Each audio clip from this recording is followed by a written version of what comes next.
I know you guys have been waiting a long time for a Corvette video, so today, Corvette video.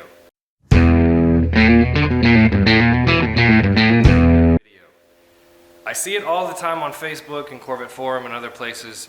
This is what people say. I changed my transmission pan gasket and my transmission still leaks. Well, here's the problem. There's like 6 different things on the transmission that can leak. And usually if your pan gasket's leaking, 3 or 4 of these other things are also leaking. So today, we're gonna work on this 1982. And even though it doesn't have the same transmission as other C3s, all the concepts are still the same. So this has a 700 R4, everything else is gonna have a turbo 400 or turbo 350. It's all the same, the seals go in the same. So let me show you this car, and I think you guys are really gonna like this one. So before we dive underneath, let me show you, this is a 1982 collector's edition Corvette that, of course, a customer had another shop work on, and they could never get the transmission to stop leaking. So this is like 3 days sitting in one spot, crazy amounts of leaks. But the collector's edition are actually kind of cool. A lot of unique things. This hatch opens up. They have a unique paint scheme, a unique interior, that kind of thing. Crossfire injection, which people either hate or they really love. But what we're gonna do today is we're gonna focus on this transmission leak. That's like the main #1 thing that he brought this to me to fix, because dirt to dirt at the other shop did it 3 times, he'd still never get it to stop leaking. But that's the thing, he didn't know where to look.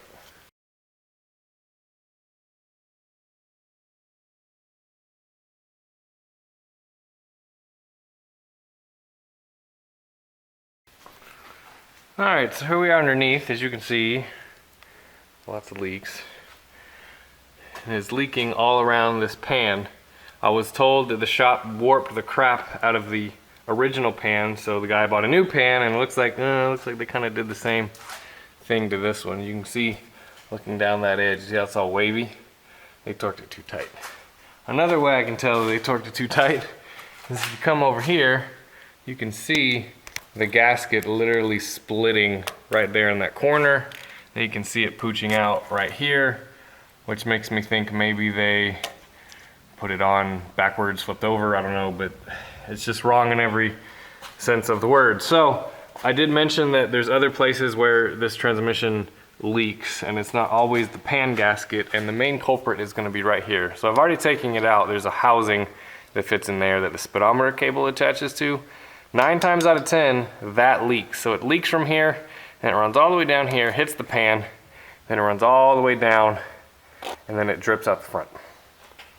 Another place it can leak is the tail shaft seal, which they did actually replace that.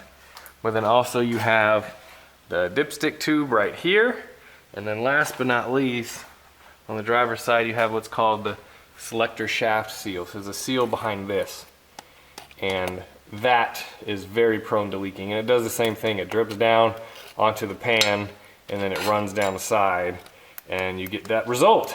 And so I think there's 2 issues with this transmission. 1, they put the pan gasket wrong and it leaks, and then 2, all these other little things that haven't been addressed also leak. So we're going to address all of them, and we're going to start with the pan.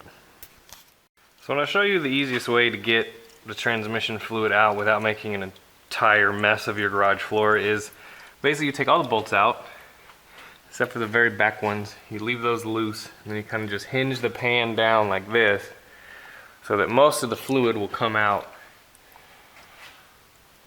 just like that. Now remember, there's still plenty of fluid in that pan, and this thing is going to drip for forever after the fact, but we want to get this pan off so that we can see what kind of damage they did to the pan.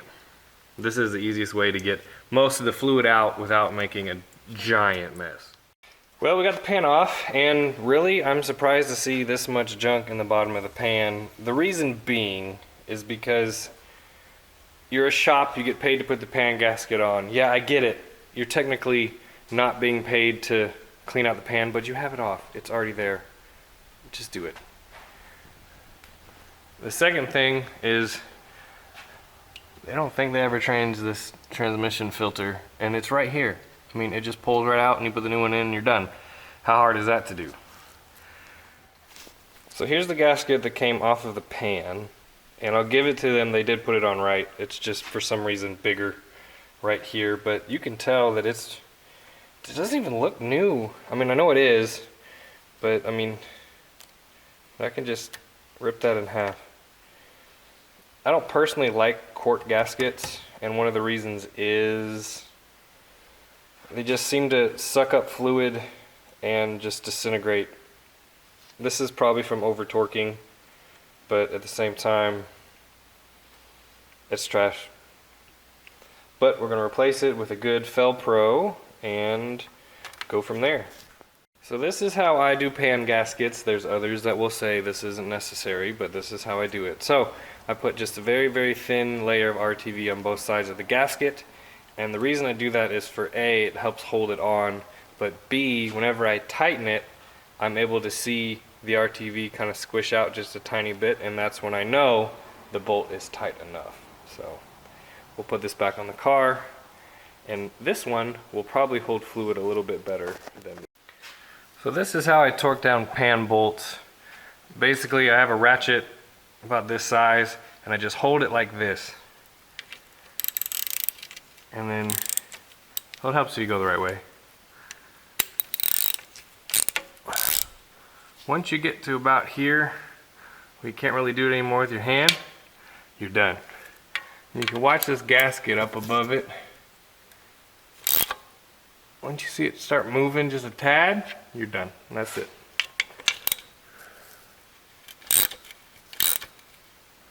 That's it right there. And it's the same all the way around. It's about 10 foot-pounds tops. And what you can do is you can go all the way around, come back in about an hour, and then just do it again. Because as you go around, as the pan tightens down, the ones that you've already done will kind of loosen up. So we're going to be moving on to the transmission gear housing seal. Okay, so there's 3 ways this can leak, and the best way to just get rid of all of them is to buy a new gear and a new housing. So over to the old gear, you can see there's a worn spot right here on the gear where it rubs on the seal inside of here. So it is possible to reuse this. You can replace the outside seal and the inside seal, but if your gear is worn, this seal is not going to do anything and it's still going to leak. This is plastic. Don't know why it's plastic.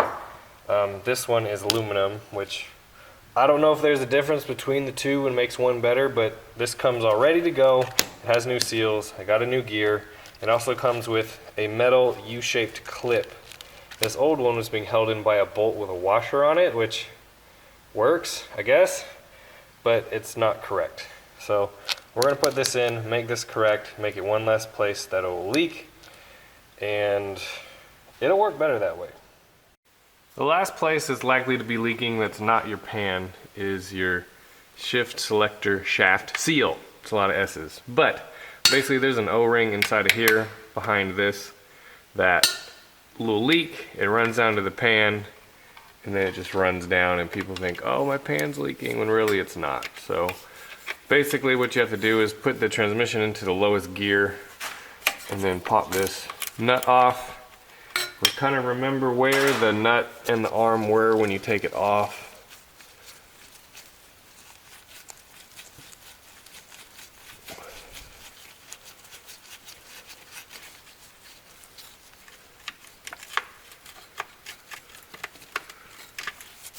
And there you go. So you can see this one's full of trash. You see all this in here? That means it's been leaking. So we will go ahead and remove it. And there's a special tool you need for that. So here's the tool. I actually still have a seal on it. So basically the way it works is this threads into the seal. This is the seal. And it gets caught inside of it, and then you push it out with this bolt. So thread the black part in, it gets in the seal, you thread the bolt in, and then it pops it out. And then the new one, you just kind of tap it in with this piece. In a Corvette, it's a little more difficult to do just because there's almost no room underneath at all in between the pan, the floor pan, and the transmission, but it's doable. I've done it before. You gotta get a little bit creative. So this is gonna be difficult to do with one hand. And on my tripod, I just can't get a good angle, but basically you're gonna take, it's a 5/8 wrench, you're gonna take and push in while you rotate, and the threads on this tool will start to bite into the seal. Sometimes it does take quite a bit of pressure to actually get behind it, like that. And then once you get in there deep enough, then you can turn this bolt and it will leverage out the seal.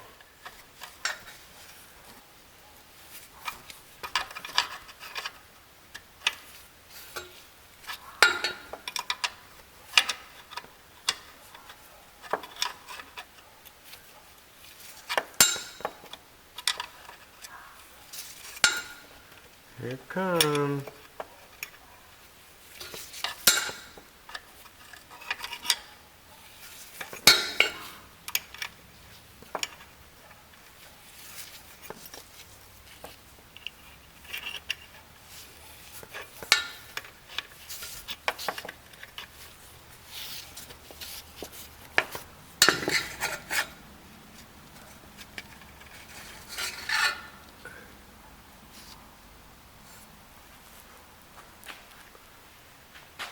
You can see already, there's fluid on the outside of that seal.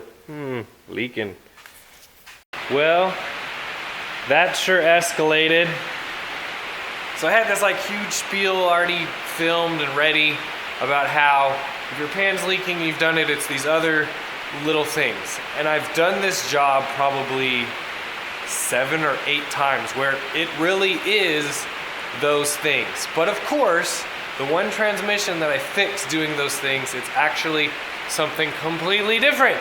So instead of making another video, and instead of ending the video the way I wanted to, I'm gonna show you the reason why this transmission leaks so much. So all the other seals that you just saw us do, it leaked that much, and it leaked out of those seals, but this had a different leak that I've never seen before. So here in the front of the transmission, you have the torque converter that sits here, and then that is on the front fluid pump, okay? So basically what you have is it was leaking out of the seals around that pump. So here's a picture. If you see in this picture, you have fluid above the lip of the pan, okay? So the only way, there's 2 ways fluid can get from above the lip of the pan onto the lip of the pan, and that's through either the torque converter seal or the pump seal. So you're familiar with what basically the area where the torque converter slides onto. Everybody's familiar with this seal, okay? It's really easy to look up between the converter and the pump and see if this seal is leaking. I didn't see this leaking, so I thought, that's fine, we'll leave it there. You have to take the transmission out to replace it. But what I didn't count on was this seal around this edge was leaking. Again, going back to that picture, you can see it's leaking from the bottom edge and from the bolt holes.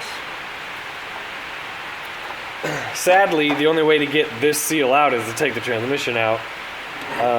But here is the seal, and I want to show you guys something really quick. So at the top of the seal, it's flexible, it's bendable, but here at the bottom, it's not at all. I mean, it's just super hard, and it's brittle, and it obviously breaks. So as much as it sucked, I had to take the transmission out, and I had to basically take the front pump out in order to seal it all back up. It's a whole bunch of work, but you can't do it in the car. It's one of the things you can't do in the car. So yeah, surprise, this video, if you watch this far, there's a huge surprise of how it really did not go as planned. Again, all the other transmissions I've done, I replaced tail shaft, speedometer, shift selector, and then dipstick, and then also the pan gasket the correct way, and 9 out of 10 of them don't leak. I did my brother's, I did mine, and they're just fine. It's this, of course, the one I filmed has to be the one that's gonna give me the most trouble. So anyway, thank you guys for watching this video. Hopefully it helps somebody out. and for getting their transmission not to leak, and hopefully you guys use it. All right, we'll see you next time.